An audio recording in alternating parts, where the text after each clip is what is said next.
No, I'm probably a Coors Light coach, man. And I'm very simple. And we'll probably find some apple cider to celebrate with. But right now, we're so doggone tired that there's not much we could celebrate with except a glass of water. And that's all we are. We're just a hard-working basketball team. And we keep finding ways. Like, they were putting so much attention on Gant. Mishaw stepped up, did a lot of great things. They didn't play Jackson. They played Jackson on our 4 the majority of the night. And, yeah, that took our 4 away because 6'4" guarding 5'10" and 5'11" with Rito and Gant. That hurt their opportunities. But then Mishaw stepped up, and we did a good job of finding her. But look what Gant and Mishaw did on the offensive boards. I mean, they wanted it. If you remember, late in the first half, they started just flying to the boards with 5 people. And Williams and Raven were just flying, and we were not blocking them out at all. But they were missing some bunny shots under there after they got them. I thought the key was the boards. We had a lot of unforced turnovers that we weren't in love with, but other than that, I thought it was a well-played ball game by both teams. I think we did a very, very good job on Williams and Carla. Both of those young ladies are redshirt freshmen. They're outstanding players, and I thought that was one of the key. We knew Jackson was going to get hers. And we just didn't want her to go off or get too many touches. And Mishaw did a good job of staying in there and not getting into foul trouble against her and making her score on her second or her third move. And she's good enough to do that. But I thought also the key of the game was when Carla got into foul trouble, it took their only true point guard out of the game, where I was able to play mine for 40 minutes. And she was dying out there, but smallest kid in our league can go for 27 points. We're developing our inside game, but our outside game, I wouldn't trade my guards for anybody. I wouldn't trade my posts for anybody because we're developing them. But give our kids some credit right there. Free throw shooting was excellent on our part tonight, and we got hurt in transition in both halves. I mean, when they can run, when Raven can get out on the break, she's scary. She reminds me of Marion Jones when she played for North Carolina. I think they've got 3 freshmen. They're all going to be great players. I'll be glad to see Jackson go to the league next year because she's been fun to watch and develop over the 4 years. But it was a great rivalry, and you get a chance to win a championship at the same time. Now, that's special. What we've been, to be honest, we say that was our goal. I'm not sure if it was our goal early. It was to get back to the NCAA tournament and go as deep as we could, because that's how much respect all of us in our league and all of the media types had for Oklahoma. But all of a sudden we found a way.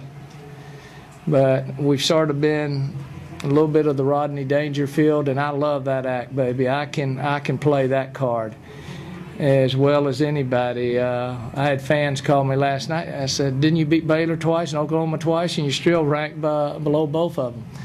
Hey, eventually I'll get my coaching friends to like me a little bit more. But we don't care. We would rather be where we're at because we know our weaknesses, and other teams sometimes do not know what our strengths are. We play hard. And we got a lot of kids that can step up. When Mariniki and Gant didn't have their normal offensive game, then we had other kids step up, and they got the job done. The next ball game, it might be Rito, Mariniki, and Gant. And the other 3 might be contributors. That's what's beautiful about those 6. They've been together last year, they're together this year, and they'll all be back again next year. Questions? Coach, you talked about not knowing what your strengths are going to be on any given night. You've had to deal a lot of this season without Mariniki or without her at her 100%. Does this game perhaps put a cap on that statement that this is a great team without her? I think it does because we don't have the Jackson, the Mosby, or the Paris factor. We got the A&M factor. And A&M is about the 12th man. A&M is about leadership. A&M is about defense. And that's something that we do very well. We recruit players for their offense, but then we teach them how to play our style of defense. And I got the best defensive coordinator in the nation, and Coach Schaefer. He does an outstanding job with it. But I hope that answered that question. So the confidence to already have a banner hanging up there? There's no way. There's no way. If I knew that it was already up there, I would have had them take it down. Okay, that's not me. I'm not ever going to give anybody locker room stuff. I'm glad it was there afterwards, but if it was me, no way I would have had that thing up and then have that used against me later on. So I didn't know it was there, and our kids didn't, but that's a lot of confidence that our administration had in this team, and it's hard to beat Aggies when there's a bunch of us around, and we had 7,000 there, and it was a great crowd tonight. The students particularly. Our marketing department did a great job out there. We had our girl out there wearing sandwich boards across campus today. Our kids were wearing T-shirts talking about the game, and eventually it's going to be happening just like it is on the men's side, because we're going to win another championship Saturday on the men's side here.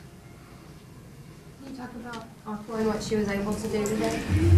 The last-minute shots, we were not doing a good job of going what we call north-south, dribble attack. We were having to go east-west to the sides, and they were stopping our screens. They were doing a very good job, and we just kept imploring them to go, and then she hit a lot of last-second shots.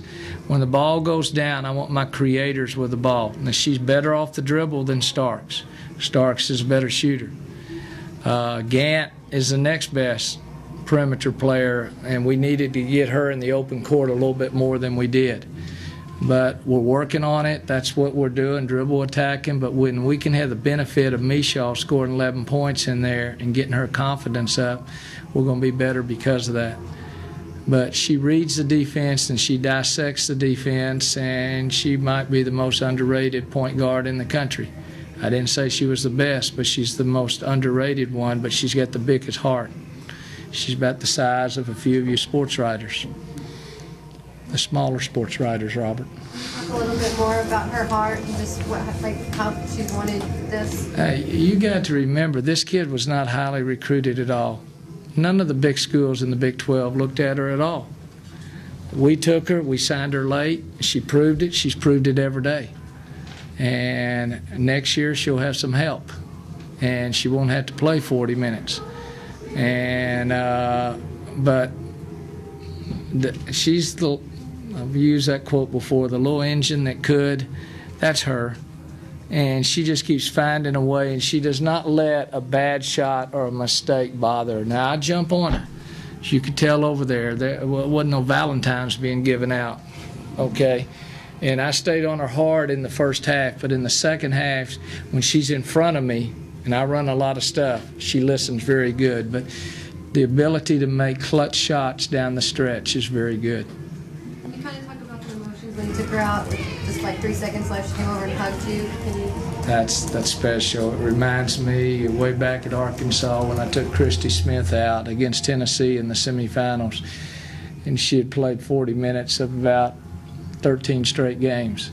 It's the same thing. I build teams around point guards. I build teams around point guards, and I build teams around because the majority of my point guards go into coaching. They're an extension of myself and my coaching staff. And what they have to do is they've got to take coaching, and they've got to know everybody else's position, and they cannot make excuses. That's my biggest fault in life, is adults making excuses.